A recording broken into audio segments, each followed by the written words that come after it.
Hello friends, ఈరోజు మా ఇంట్లో వాళ్ళు ఏదైనా స్వీట్ చేయొచ్చుగా అని అడిగితే ఏం చేయాలబ్బా అని అంటే కాజాలు చేయమన్నారండి. సో లేట్ చేయకుండా స్టార్ట్ చేసేసానండి. ఒక కప్పు మైదా పిండి, ఒక కప్పు గోధుమ పిండి తీసుకొని కొంచెం ఆయిల్ వేసుకొని ముద్ద కలుపుకున్నానండి.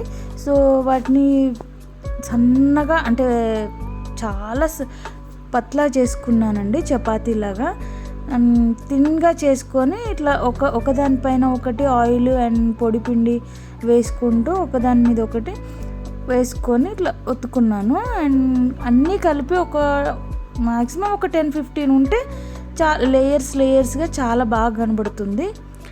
అండ్ ఇలా అన్నీ చేసుకున్న తర్వాత మళ్ళీ ఒకసారి మనం ప్రెస్ చేసుకుంటే లేయర్స్గా చాలా బాగా వస్తుంది. అలా కట్ చేసుకున్న తర్వాత అండ్ ఫోల్డ్ చేసుకొని ఇలా కట్ చేసుకొని ఇలా ఒత్తుకుంటే ఏంటంటే మనకు లేయర్స్గా చాలా బాగా వస్తుంది. నేను చక్కెరతో చేయకుండా బెల్లంతో ట్రై చేశానండి. ఇలా బెల్లం పాకం కూడా కొంచెం వేడి నీళ్ళలో బెల్లం పాకం చేసుకొని ఇలాచి పౌడర్ వేసుకొని పక్కన పెట్టుకున్నాను. అండ్ ఈ లోపల ఆయిల్ వేడైందండి.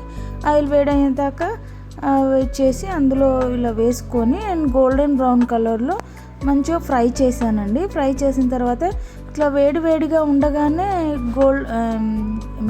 బెల్లం పాకంలో వేసి ఒక 10 సెకండ్స్ అలా ఉంచి వెంటనే తీసేసానండి. అంతే, కాకినాడ కాజాలు చాలా బాగా వచ్చాయండి. జ్యూసీగా క్రిస్పీగా చాలా బాగున్నాయి.